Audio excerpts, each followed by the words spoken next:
नमस्कार दोस्तों, स्वागत है आपका हमारे YouTube चैनल योर एमसीक्यू अड्डा में। दोस्तों, आज की क्लास में हम 15 अगस्त की सभी महत्वपूर्ण खबरों पर डिस्कस करने वाले हैं। तो ये रहा आपका पहला क्वेश्चन। हाल ही में दुनिया का सबसे पुराना कैलेंडर किस देश में खोजा गया है? तो यह कैलेंडर तुर्की में खोजा गया है। डिटेल देखते हैं। तुर्की के गोबेकली टेपे में पुरातत्वविदों ने एक स्तंभ की खोज की है जो संभवतः दुनिया का सबसे पुराना कैलेंडर है और यह लगभग 13,000 साल पुराना है। यह स्तंभ सांड्री उर्फा प्रांत में गोबेकली टेपे के प्राचीन स्थल पर स्थित है, जो दुनिया के सबसे पुराने ज्ञात कृषि समुदायों में से एक है। स्तंभ पर मौजूद चिन्ह सौर और चंद्र चक्रों को दर्शाते हैं और हो सकता है यह प्राचीन मनुष्यों द्वारा तिथियों को रिकॉर्ड करने के लिए इसका उपयोग किया जाता हो, जो पृथ्वी की धुरी में होने वाला कंपन है। यह नक्षत्रों की गति को भी प्रभावित करता है। चिन्हों में ग्रीष्म संक्रांति को एक विशेष दिन के रूप में दर्शाया गया है, जिसे पक्षी जैसे जानवर की गर्दन के चारों ओर भी आकार द्वारा दर्शाया गया है। दोस्तों, कल की क्लास का प्रैक्टिस क्वेश्चन है, हाल ही में हिंद महासागर में पानी के नीचे की संरचनाओं को कौन से 3 नाम दिए गए हैं? तो यह दिए गए हैं अशोक, चंद्रगुप्त और कल्पतरु। नेक्स्ट क्वेश्चन है, 15 अगस्त 2024 को भारत अपना कौन सा स्वतंत्रता दिवस मना रहा है? तो यह मना रहा है 78वां स्वतंत्रता दिवस। 15 अगस्त 2024 भारत का एक महत्वपूर्ण मील का पत्थर चिन्हित करता है। आज इसका 78वां स्वतंत्रता दिवस है। यह दिन देश को ब्रिटिश औपनिवेशिक शासन से कड़ी मेहनत से मिली आजादी की एक शक्तिशाली याद दिलाता है। बता दें कि 2024 में 78वें गणतंत्र दिवस की थीम विकसित भारत रखी गई है। नेक्स्ट क्वेश्चन है, हाल ही में भारतीय जूनियर पुरुष हॉकी टीम का नया हेड कोच किसे बनाया गया है? तो यह बनाया गया है PR श्रीजेश को। PR श्रीजेश, जिन्होंने हाल ही में भारत को 2024 पेरिस ओलंपिक में कांस्य पदक दिलाया है, उन्हें जूनियर पुरुष हॉकी टीम का नया मुख्य कोच नियुक्त किया गया है। चलिए जानते हैं PR श्रीजेश के बारे में। इन्होंने भारतीय पुरुष हॉकी टीम के साथ इंचियोन एशियाई खेलों में स्वर्ण पदक जीता। 2016 में भारतीय पुरुष हॉकी टीम के साथ रियो ओलंपिक में रजत पदक हासिल किया। 2020 भारतीय पुरुष हॉकी टीम के साथ टोक्यो ओलंपिक में कांस्य पदक जीता एवं 2024 में पेरिस ओलंपिक में भारतीय पुरुष हॉकी टीम के साथ कांस्य पदक अपने नाम किया। नेक्स्ट क्वेश्चन है, हाल ही में कौन सा राज्य छात्राओं को सैनिटरी नैपकिन खरीदने के लिए पैसे देने वाला देश का पहला राज्य बन गया है? तो यह राज्य है मध्य प्रदेश। मध्य प्रदेश भारत का पहला ऐसा राज्य बन गया है जिसने किशोरियों को सैनिटरी नैपकिन के लिए नकद राशि दी है।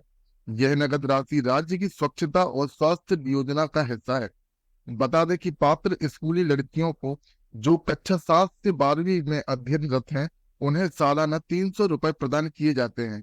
19 लाख से ज्यादा लड़कियों को 57 करोड़ से ज्यादा राशि वितरित की गई है। राज्य ने सामाजिक वर्जनाओं को दूर करने और मासिक धर्म के बारे में जागरूकता बढ़ाने के लिए 2016 में उदिता कार्यक्रम की शुरुआत भी की है। इस कार्यक्रम के तहत 45 साल तक की महिलाएं एवं लड़कियां हर महीने 6 सैनिटरी पैड का एक पैकेट मुफ्त पा सकती हैं।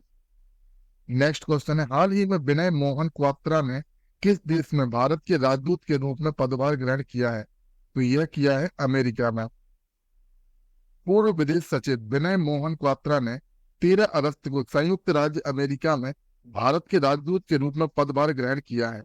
क्वात्रा संयुक्त राज्य अमेरिका में भारत के पूर्व दूत भाजपा नेता तरनजीत सिंह संधू का स्थान लेंगे।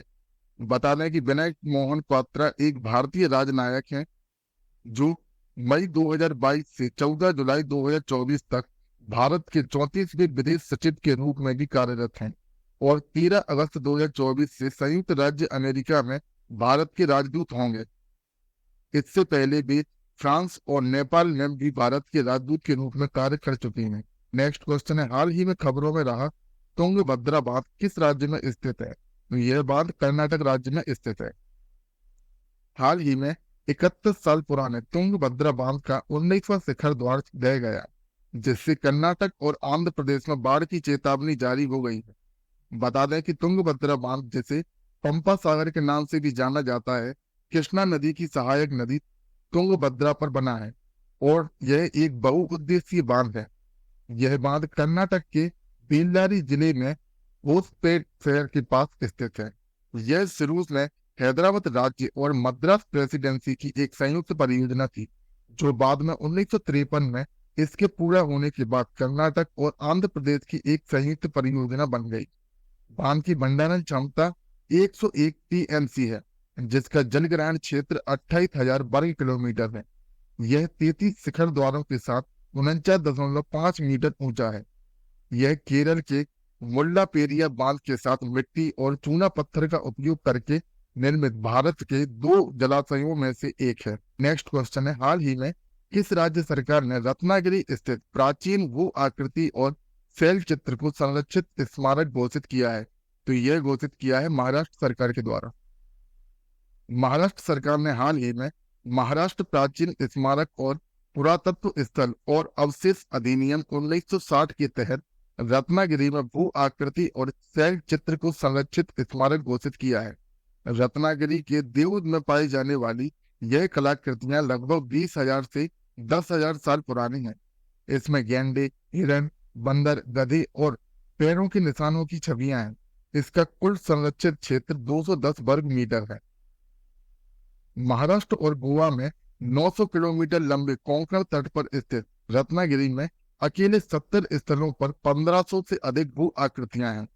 इनमें से 7 यूनेस्को की संभावित विश्व धरोहर सूची में शामिल हैं। नेक्स्ट क्वेश्चन है, हाल ही में किस देश ने कम ऊंचाई वाली अर्थव्यवस्था के विस्तार के लिए सबसे बड़े कार्गो ड्रोन का परीक्षण किया है? तो यह किया है चीन के द्वारा। चीन ने अपने सबसे बड़े मानव रहित मालवाहक विमान का परीक्षण करके अपनी कम ऊंचाई वाली अर्थव्यवस्था को आगे बढ़ाने में एक महत्वपूर्ण कदम उठाया है। सिंचुआन टेंगडेंट साइंस टेक इनोवेशन कंपनी द्वारा विकसित चीन के सबसे बड़े मानव रहित कार्गो विमान ने रविवार को अपनी पहली उड़ान पूरी की। 2 मीट्रिक टन पेलोड ले जाने में सक्षम 2 इंजन वाला यह ड्रोन दक्षिण पश्चिमी सिंचुआन प्रांत में करीब 20 मिनट तक उड़ा। इसके पंखों का फैलाव 16.1 मीटर है और यह 4.6 मीटर ऊंचा है। नेक्स्ट क्वेश्चन है, हाल ही में किस भारतीय पैरा शटलर को बैडमिंटन विश्व महासंघ ने निलंबित करने की घोषणा की है? तो यह की है प्रमोद भगत को। पैरा शटलर प्रमोद भगत को डोपिंग रोधी नियमों के उल्लंघन के लिए बैडमिंटन विश्व महासंघ ने 18 महीने की अवधि के लिए निलंबित कर दिया है। प्रमोद पेरिस 2024 पैरा ओलंपिक में हिस्सा नहीं ले पाएंगे। बता दें कि टोक्यो 2020 पैरा ओलंपिक में भारत ने स्वर्ण पदक अपने नाम किया था। नेक्स्ट क्वेश्चन है, DRDO ने लॉन्ग रेंज ग्लाइड बम का सफल परीक्षण किया है। इसे क्या नाम दिया गया है? तो इसे नाम दिया गया है गौरव। रक्षा अनुसंधान एवं विकास संगठन यानी DRDO ने 13 अगस्त 2024 को भारतीय वायुसेना के सुखोई 30 MKI लड़ाकू विमान से लंबी दूरी की ग्लाइड बम यानी LRGB गौरव का पहला उड़ान परीक्षण सफलतापूर्वक किया है। गौरव एक हवा से छोड़ा जाने वाला 1000 किलोग्राम वजनी ग्लाइड बम है, जो लंबी दूरी पर स्थित लक्ष्यों को भेदने में सक्षम है। LRGB को हैदराबाद स्थित रिसर्च सेंटर इमारत द्वारा स्वदेशी रूप से डिजाइन और विकसित किया गया है।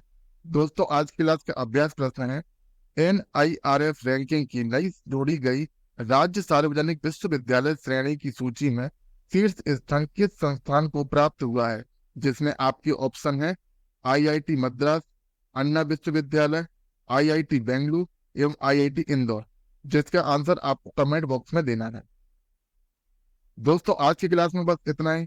अगर आपको हमारी क्लास पसंद आई हो तो वीडियो को लाइक कीजिए एवं चैनल को सब्सक्राइब कीजिए एवं क्लास की PDF के लिए हमारे टेलीग्राम चैनल को ज्वाइन करना ना भूलें, जिसकी लिंक डिस्क्रिप्शन में दी गई है। धन्यवाद।